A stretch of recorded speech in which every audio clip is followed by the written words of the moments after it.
prif wahaniaeth rhwng gaeaf a haf wrth gwrs ydy fydd y môr yn llawer oerach.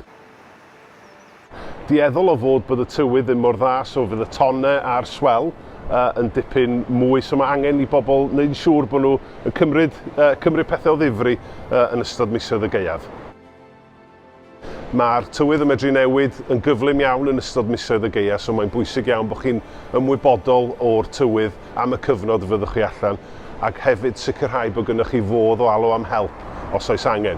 So radio VHF neu ffôn symudol efo digon o fatri a signal rhag ofn bod chi angen gofyn am y gwasanaethau brys. Cofiwch wisgo dillad ac esgidiau addas ar gyfer y moda tywydd. Ceisiwch beidio ymweld â'r arfordir yn tywydd garw. Byddwch yn ystyriol o'r amser y llanw rhag cael eich dal allan ac eich rhoi mewn perygl.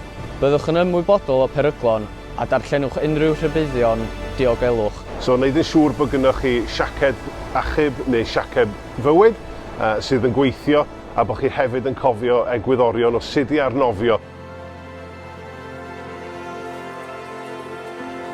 Byddwch yn wyliadwrus o arwynebau llithrig a serth wrth ymweld o'r arfordir. Ac hefyd i ddeud wrth rhywun lle maen nhw'n mynd a pryd fyddan nhw'n ôl.